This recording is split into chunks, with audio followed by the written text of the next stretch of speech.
Once we have the Endpoint Manager Admin Center open, I'm going to click on Devices and then Compliance Policies.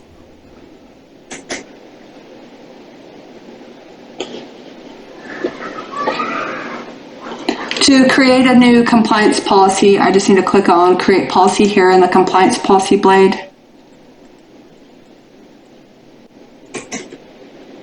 As we said, we're looking at Windows 10 and later to ensure that we meet a minimum OS version for Windows 10. I'll click Create to get started with it.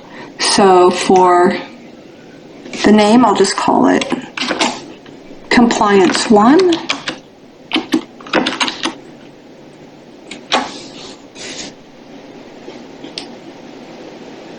Click Next to go to the compliance settings. First, I'm going to take a look at the device health settings.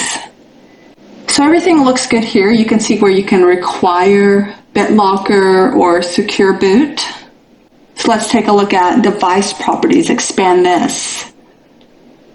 Here I do want to ensure a minimum OS version. So I'm going to enter that. In this case, I'll make the Windows 10 version minimum required is 10.0.16299.15.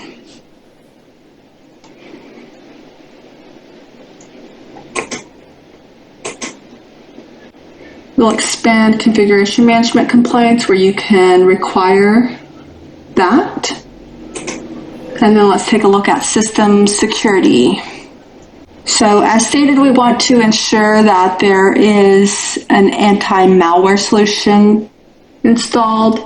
So we can require Microsoft Defender anti-malware here. And finally, you can also require Defender Advanced Threat Protection. So we'll click Next.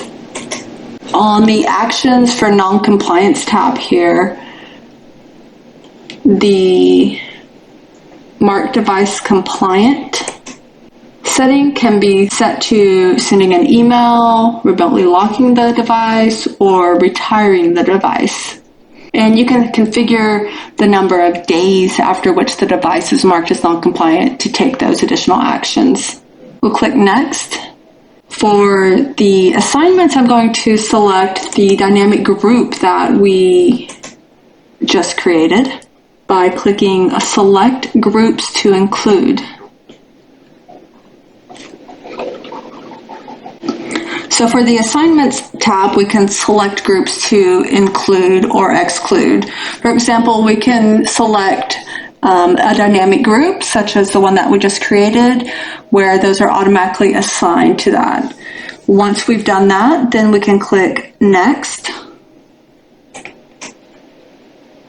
And we're ready to review and create, so I'm going to click Create here. Now while that's creating, I'm going to take a look at devices and enrollment.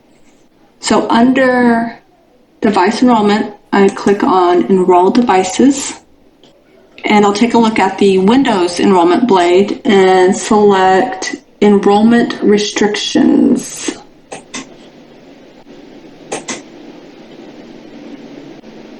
So I'm going to take a look at this device type restrictions and the all users.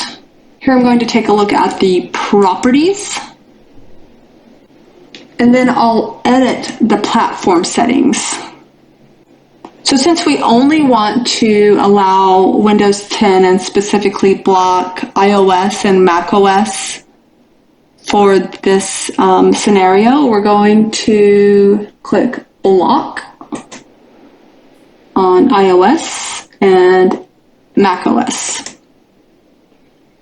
Then I'll click Review and Save. So we see that we are allowing Windows